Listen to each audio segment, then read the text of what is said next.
The Chinese Communist Party's 15 trillion inflated GDP will definitely backfire. So, what is the real number? Let me tell you. Its GDP should be only $4 trillion per year. The CCP is using this $4 trillion to feed its so-called 1.4 billion people, or should say 1 billion. Tell me how the people can survive. How can the CCP maintain its stability? How much does it cost to maintain its domestic stability every year? There are 4 million public security/judicial officers, 2 million in the military. Adding officers and others, there are a total of 8 million personnel in national government agencies. It also needs to support 93 million party members. $4 trillion equates to 24 trillion yuan. After all the deductions for domestic expenses, how much more money is left? This is the reason I said that 3,000 renminbi is equivalent to $1. When the money is taken to a foreign country to exchange for the US dollar, the US will no longer allow it. This will cause the US dollar to depreciate. When will it depreciate?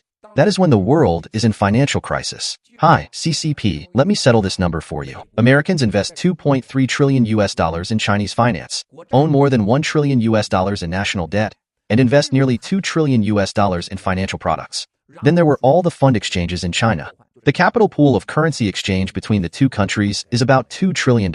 Then all the technology investments in China, including factories and so on, are about $2 trillion. This is $9 trillion. Let's round it up to $10 trillion. Now she is ready if the US dares to seize its overseas assets.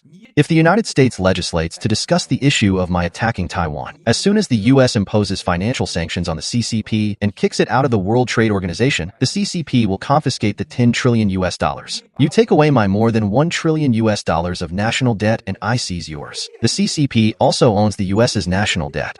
The US also bought the national debt of China. The confiscation of all your investments, valued at $10 trillion will occur. Then, in Hong Kong, it probably adds up to $1 trillion in total. We just count it as a total of $10 trillion, which is large enough. As far as Hong Kong and mainland China are concerned, the $10 trillion investment in China has helped China and supported a GDP of more than $10 trillion every year.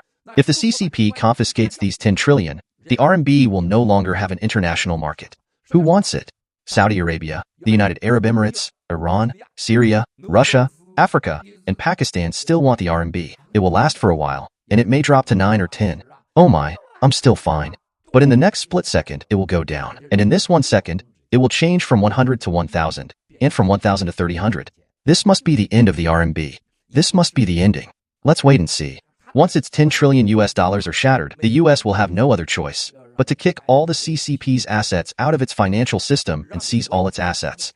The most critical issue is technology, including chips. For chip technology, it's impossible for the US to completely block the CCP. However, the CCP can never keep up with the US. That is, people in the West drive cars like Tesla, but you switch back to tractors.